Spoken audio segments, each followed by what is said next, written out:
Yo, what's going on guys? Nick's here, and this is how to win every match in Clash Royale Part 2. We're breaking down cycle, bridge spam, and hybrid decks, so you're going to know which lane to push and how to play no matter what kind of decks you're up against. Let's get into it. So if you watched my last video, you're probably already familiar with this type of chart. This is something I put together to help you make quick decisions to know exactly how to play no matter what kind of deck you have and no matter what kind of deck your opponent has to win the game. Okay, so I'm going to help you read this chart. So first, start in the far left column over where the white arrows are.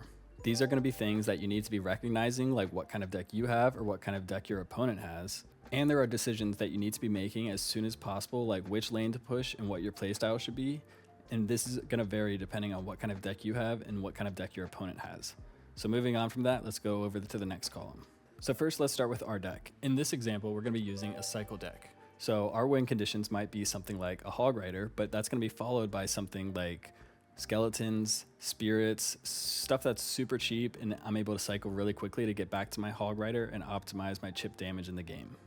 So how we're going to play our cycle deck is going to vary depending on what kind of deck our opponent has. So let's move down to the next step in the tree. So let's start on the far left and say our opponent has a beatdown deck. A beatdown deck is a deck where your opponent is going to have something super heavy, super tanky, and they're going to want to build a whole push to take out your tower. So knowing this, we know we have a bunch of cheap cards in our deck since we're using a really quick cycle deck. So we're going to be able to out-cycle our opponent if he ever tries to play something super heavy like a golem all the way in the back. So our opponent is going to want to push in the same lane as us because they're going to allow their big heavy troop to tank for all of their support troops. So what we need to do is go attack the opposite lane. At the very beginning of the match, your opponent's probably going to keep flipping lanes on you to make it difficult, but this is okay. It's perfectly fine to keep pushing both lanes and take equal damage down on either tower. It doesn't matter. Once it gets later in the game and your opponent has a little bit of a chunk off a tower, they're going to want to focus on that side only. So that's when you focus on their opposite lane. Like I mentioned earlier, you're going to want to play fast. Since your cycle is way cheaper than theirs, you're going to want to keep cycling to get back to your win condition as quickly as possible. Okay, so now that we made it to the bottom of the chart, let's go back to the top and see how this would be different if we were playing a bait deck. So bait decks almost always want to push opposite of whatever lane their opponent is pushing. So knowing this, we're going to want to push the same lane they are.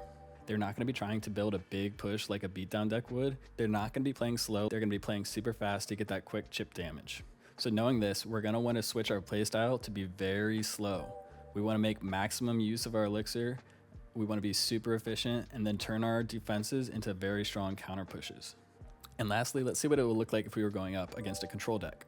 So both control decks and cycle decks are very similar. Control decks are a little more defense heavy than a typical cycle deck would be. Cycle decks usually incorporate a lot of quick support troops, whereas control decks use primarily defensive troops that can be able to turn into a counter push pretty quickly. So knowing that our decks are probably going to be pretty similar, we're going to want to push in the same lane as them. We need to make the maximum use out of our cards as possible. So that means if we have something in our deck that can deal out splash damage like a firecracker, for example, we need to make maximum use of that and get their troops as weak as possible. We're going to want to be playing fast, but not like super crazy fast. Again, we need to make sure we're using our cards efficiently and defending cheaply. So a bridge spam deck is a deck that you're going to have a lot of cards that can attack their tower very quickly and relatively cheaply too, but also provide solid defense. So these are troops like the Bandit or the Royal Ghost, but it also includes attack troops like the Battle Ram. So when we're using a bridge spam deck and we're going up an opponent that is using a beatdown deck, again, we know that they are going to have a really heavy deck and they're going to want to be trying to push in the same lane that we're attacking in. Our bridge spam deck is still going to be cheaper than their beatdown deck, most likely, so we're going to need to be pushing opposite lane so they can't tank for all of their support troops. This means we're going to need to be playing fast and taking advantage of opportunities we see, but don't forget, if they get something like a golem down, you're going to need to take that down with something, so don't overcommit. Okay, so when you're using a bridge spam deck and you're going up against a bait deck, like we mentioned earlier, bait players love to attack opposite lane than their opponent is pushing in. So to combat this, we're going to need to keep switching to make sure we're attacking the same lane they are. This is going to be very annoying to them, which is good, and we're going to make maximum use out of our cards. Now their deck is probably going to be a little bit cheaper than ours, so we're going to need to remember to play a little bit slow. Alright, and lastly, let's see what it would look like if we were going up against a control deck. So this is where it differs a little bit from the cycle deck that we just looked at. So like I mentioned earlier, control decks rely heavily on defensive troops that can quickly turn to a counter push. So what our strategy is going to be here is we're going to need to make them split their cards as quickly as possible in both lanes. This way they're never going to be able to build up too big of a counter push that we can't stop. This means we need to be playing fast, and it's okay to switch lanes at the beginning of the game, and even late in the game too, as long as you're making sure they don't build up a huge push. All right, and finally, let's move on to hybrid decks. So hybrid decks are usually off-meta decks, meaning you're gonna run into them a lot in mid-ladder when people are just throwing random things together and just trying to see what works. So this means they're probably gonna have more than one win condition, so you don't be surprised if you run into things like a Royal Giant and a Skeleton Barrel in the same push. So obviously hybrid decks come in all different forms. You're gonna see so many different card types, so this isn't gonna work 100% of the time, but if you stick to this, you're gonna see good results. So when you're using a hybrid deck, it probably means you have at least something a little bit tanky. If not, maybe you have something like Royal Recruits that can be spread out across both lanes and overall has a lot of hit points, but individually not so much. So when you're using a hybrid deck and you're going up against a beatdown deck, like always, we're gonna wanna be pushing opposite lane as them. It's really tough to win when you're just playing your troops directly into their super strong troops like a Mega Knight or a P.E.K.K.A. It can just wipe out your win conditions super quick. Play opposite lane, play slow, and take advantage of opportunities you see. So if you're going up against a beatdown deck, you do want to play a little bit slower though and make sure they can't punish you. So don't overcommit, play defensively when you can, and quickly turn that into offense. So when we're going up against a bait deck using a hybrid deck, you might see a common thread here, but we're going to push same lane. Bait players love pushing opposite lane, but you can't let them do that. If you're using a hybrid deck, you're probably going to have some heavier troops mixed in there too, so make sure you're not playing too fast. You need to play slow, make sure you're making maximum use of your elixir, taking out their quick chip damage troops, and then turning that into a really strong offense. And lastly, let's look what it would look like if we were going up against a control deck. So we already know control decks rely heavily on defense. So that means they're going to have defensive troops they're playing in one lane, and they're going to have nothing to defend in the other. So we're going to want to be pushing opposite lane. And as always, when we're playing with a hybrid deck, we need to be playing slow. We're probably going to have a little bit higher of an average elixir cost per card than our opponent. So we need to play defensively and be able to turn that into an offense really quickly. All right, guys, and that's a full breakdown of the chart. So without further ado, let's hop into some gameplay with these decks and test our strategies. All right, guys, so up first is the cycle deck. My deck is up on screen here now. I'm going to be using the Hog Rider as my primary win condition. I have some really cheap troops to support that, like the Skeletons and the Ice Spirit. I also love having the Evo Knight in there. It's a super strong mini tank. It does look like we have a match here, though, so we're going to have to start focusing up. We are going to play slow, of course. I wish I had my Hog Rider in hand because I usually love to just throw that at them first play of the game to see what they have. But he does drop the Valkyrie in the back, so we'll throw a Firecracker on the same side till we know what he has. Don't want to waste any elixir, so I'll go ahead and throw that Knight down too.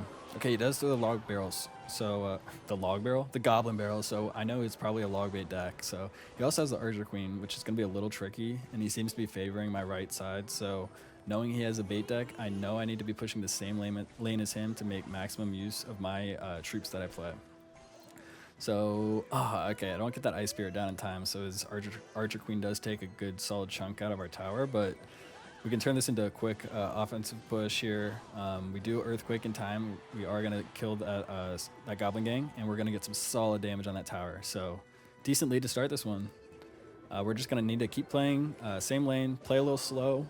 We need to make maximum use of that elixir. I missed one Goblin on that barrel there, but the Valkyrie does not get hit, so that's what's important here. I do want to go in with the Hog, but I think it's important to save my elixir here in case he tries to throw something at me. I want to be able to quickly defend that. I know he probably has a really cheap deck. He does go with the Archer Queen in the back, so I'm going to do the same thing with my Evo Knight. Basically a little super strong mini tank. It's a great card. It was actually the first card I had Evo'd. I used to use it all the time. I also love the Cannon Evo, speaking of. But I objected to not put that in this deck. The Firecracker splash damage is just too hard to pass up. So unfortunately, our Firecracker does die to the Archer Queen, but we're going to go with the Hog, follow it up with an Earthquake, and he does panic and miss his Inferno Tower placement. He just wasted all that elixir. We're going to take his tower down to almost 1,000 health. He's going to come in with the Goblin Barrel with nothing else to support it. Easy log for us. I don't know if you thought we didn't have that in Cycle or not, but that's the benefit of using Cycle decks. You can defend bait decks super easily if you're pushing the same lane as them. So he's going to try to build up another strong push. He does have the Evo Valkyrie this time, so we're going to need to be playing defense. We don't need to be going in with the Hog Rider right now. We don't need to play into his push. We're just going to maximize our splash damage with that Firecracker. Get back to our log for that barrel, and then we can easily just tank with our what's it called, the Knight, for the rest of the way. All right, he does not mess up his Inferno tower placement that time, but we do get some Earthquake chip damage off that tower. If it comes to it, we can just Earthquake cycle him to win this one, but obviously that's not ideal because it's going to take a little bit of time to do that, so we don't want to take any chances and just make sure we're playing strong defense for the rest of this game. We will throw an Earthquake at him, but not until we have like a Hog Rider on the field too. So now's a perfect time. He placed his Inferno tower. We can log both that and the tower at the same time. We got it down to 300. That Valkyrie's, of course, going to keep pulling us, so unfortunately we can't get any more than that off that push. He's going to try and come in with another barrel. That one's in the back, so I can be ready for that. I don't miss anything that time. It's easy to make that mistake if you aren't able to like recognize immediately or quick enough, or if there's too much going on the field. So easy splash damage from the Firecracker to take out the tower on that one. GG. Next up is the bridge spam deck. I'll throw it up on screen now so you can see what I'm running with. Again, like last game, we're going to start off playing slow. We're going to see what our opponent has first before we make any big commitments. It's okay to throw like a win condition at him, like my Battle Ram here. It's a cheap card, not worried about it if he takes it out quickly. He does spend 6 elixir on it, so that's totally fine by me. We have a little bit of an elixir lead right now. We can go ahead and poison his tower and his Firecracker. Not super obvious what he has yet. I'm thinking it might be a bait deck, but too early to tell. Okay, it's a beatdown deck. He just put his MK down. Okay, it is a bait beatdown hybrid. I'm a little more concerned about the Mega Knight in this matchup, so I'm going to treat it as a beatdown deck. So knowing that, I'm going to be pushing opposite lane. We're going to connect with the tower there, and we're going to get it down to maybe sub 2,000. Yeah, perfect. 1,700, 1,400. Okay, beautiful start to this one. We don't need to be playing overly aggressive by any means here. He does go ahead and rocket us. Oh, he's given up. First push down, and we've already taken him out. GG. Bro, I always love getting the rage quits in the video, especially off the first push. That was crazy too. All right, we're playing with a hybrid deck here. I'll throw it up on screen so you can see it real quick. We're not sure what our opponent has. He throws the Dart Goblin quickly. That is weird. Okay, so I don't know if you guys have noticed this, but ever since the latest update, I feel like the first troop I play in a match, it takes like half a second delay before it even plays on the field. It's really weird. It's happened to me like 5 games in a row today, so I'm not sure what that's about. But our opponent is defending both lanes since we have the Royal Recruits on the field right now. He hasn't really thrown a super strong win condition at us yet, so I'm not really sure what he has. We should be able to take out this E-Drag pretty easily with our Firecracker. It does get a little damage off on us, but we get a little damage off on him, so we're pretty evenly matched right now. He throws a Goblin Barrel at us, so some kind of bait deck. We still don't know a couple of the cards he has, I think. I do kind of want to focus right, but it's so even right now. It's probably fine to play both lanes still. He hasn't pushed me with like anything super big yet, but I'm just gonna keep playing slow till I can build something. Hybrid decks are a little more expensive, so they usually come to life in double or triple elixir. Okay, he plays that P.E.K.K.A in the back. I'm immediately attacking the opposite lane. He has like another beatdown bait hybrid, but when he plays something super expensive like that, I can just quickly attack opposite lane, and look, I already got him down to 1,900. That's half his tower gone. We do have to defend here, though. He's got a really strong, healthy P.E.K.K.A. Coming in, he Goblin Barrel. Oh my god, it didn't even kill it. I need to get that leveled up. The Bar Barrel is a card I don't use that much, so that's really sad to find out that it doesn't take out level 15 Goblin Barrel. Shame, shame, shame, shame.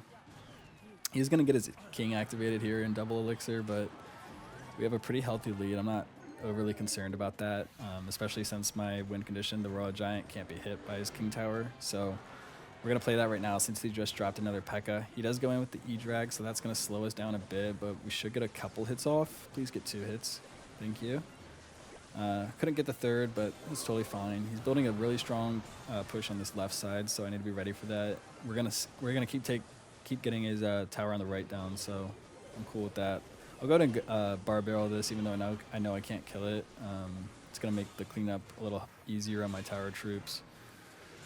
Able to defend this P.E.K.K.A. It's so slow, it doesn't matter. I can cycle back to a couple different cards to take care of that. He is building a really strong push on the left, so I feel like it's now or never. So I'm going in with this. I have a lightning if I need it, but that's a lot of troops in the field right now.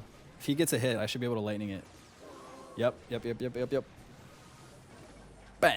Perfect. GG. Alright guys, and that's part 2 of how to win every matchup in Clash Royale. If you guys enjoyed this video or forgot to watch the first one, I'll leave the description down below so you can go check that one out too. It's by far my most viewed video. And like always, please, if you enjoyed and watched this far, don't forget to like and comment, subscribe. It really means a lot and helps me grow my channel. I only just started this about a month ago, so thanks for watching, and I'll see you in the next one. Bye.